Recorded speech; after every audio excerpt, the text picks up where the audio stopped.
Welcome to Fight News Now Extra. It's John Pollock, and today John Ramdeen joins me to discuss all of the news as we get a little bit closer to finding out who is the next challenger for the UFC heavyweight title. A popular fighter fails his post-fight drug test, and a dual kickboxing MMA card could be coming your way.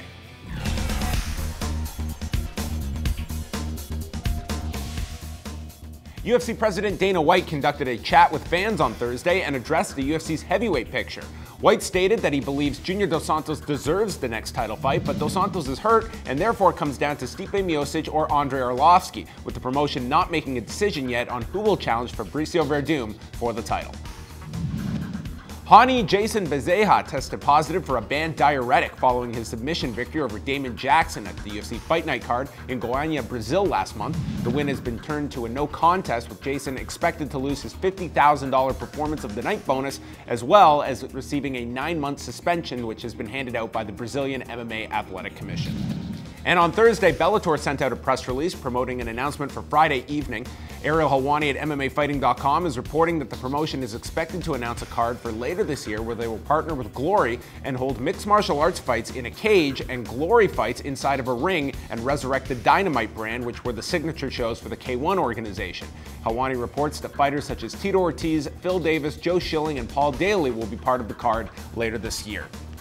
And coming up this Saturday, we will be live at 2 p.m. Eastern Time. John Ramdeen, Robin Black, and myself getting you set for the card from Berlin, Germany. And then at 3 p.m. Eastern Time, it's the 4 main card fights airing exclusively in Canada, featuring Joanna Jedrzejczyk defending her strawweight championship against Jessica Penne. And I'm here with John Ramdeen and Robin. No, where's Robin?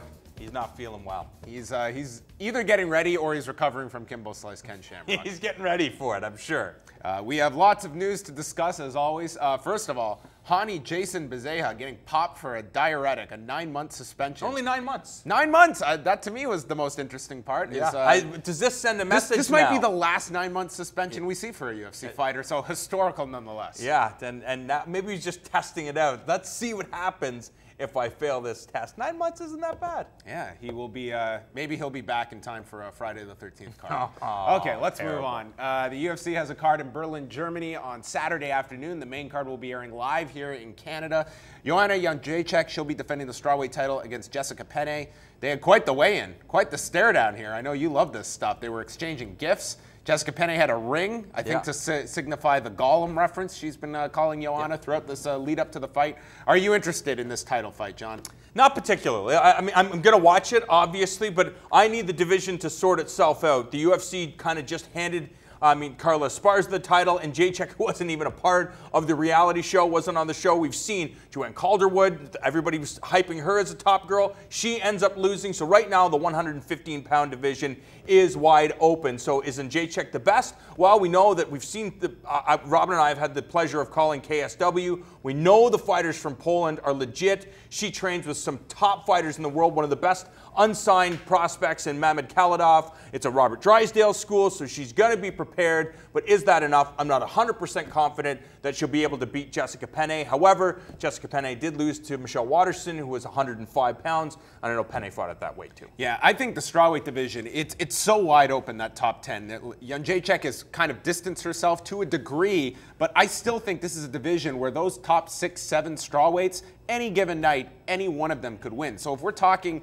Saturday after the main card and Jessica Penne is the new strawweight champion, would not stun me in the least. Exactly, and that's kind of what I'm talking about right now. It's Does that make it exciting that we don't have that kind of dominance? It's this whole top 10, top 15 of that division is still figuring itself out. Yeah, that's why I don't think you should give them a title. I think the UFC's championship is supposed to be the Stanley Cup or the World Cup of Championships when it comes to combat sports. So I think it's important that you figure out the division first before handing out that championship, and for the UFC to hand it on a reality show just makes no sense. So I think if you watch this division closely over the next 8 months to a year. I think, though, to the other point, if we had this division just going in circles with no titles, like what are we fighting for? Action. That's the whole point. The problem is that mixed martial arts wasn't based on championships. It was if you were getting this same fight tomorrow without the title, no way. There's no way this is headlining without a title. I know, that's the thing, because again, we have a full crew here on Saturday for this show, and Jedrzejczyk in the main event. And I said to Derek, our camera guy,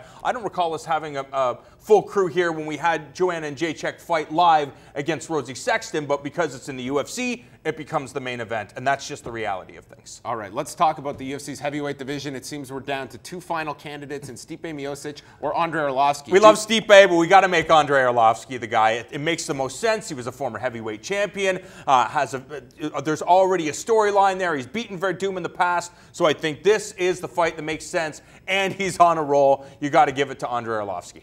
Dana White was in agreement with most people that Junior Dos Santos deserves that fight, sure, but he's hurt at this point.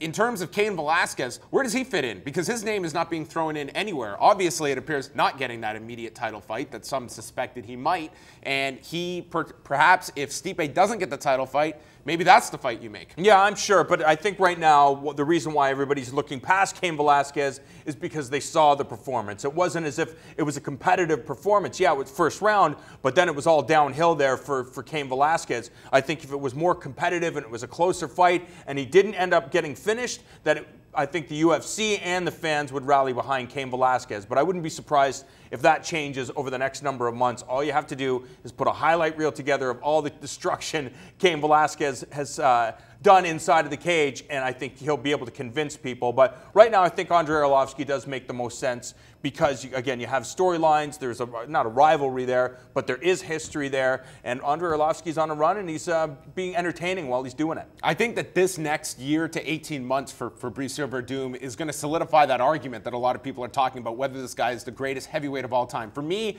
I need to see this guy have a run as the heavyweight champion, and he's got a lineup of heavyweights that, A, he can avenge a number of losses, and to me prove that against the likes of Andre Arlovski, against the likes of Junior Dos Santos, even a wild card like Alistair Overeem, who owns the last victory over Fabricio Werdum. I think that Werdum, his legacy will be defined over these next 18 months and what kind of a run he has as a heavyweight champion. Let's not forget, this guy's about to turn 38 years old. It's rather incredible he's having this resurgence so late in his career. Yeah, it's true, but again, some people might say it's circumstantial. You look at the win over Minotauro, one of the greatest heavyweights of all time. People say, well, Minotauro's past his prime. He was broken. In the Fedor fight, Fedor just got caught. The Mark Hunt fight, Mark Hunt took that fight on short notice. So yes, he knocked out a former K1 champion, but we saw what happened with Cain Velasquez in an elevation. Same thing that happened to Mark Hunt. So I think that Fabricio Werdum just has to take out the best guys to face Stipe, face Andre Arlovski, face the animals of the division, and then you might be considered the greatest. The absolute animals of the division. Fabricio Werdum. All right, he's John Rambean. We'll be back Saturday, 2 p.m. Eastern Time for our live pre-fight show. Main card at 3 for Joanna Jedrzejczyk and Jessica Penne.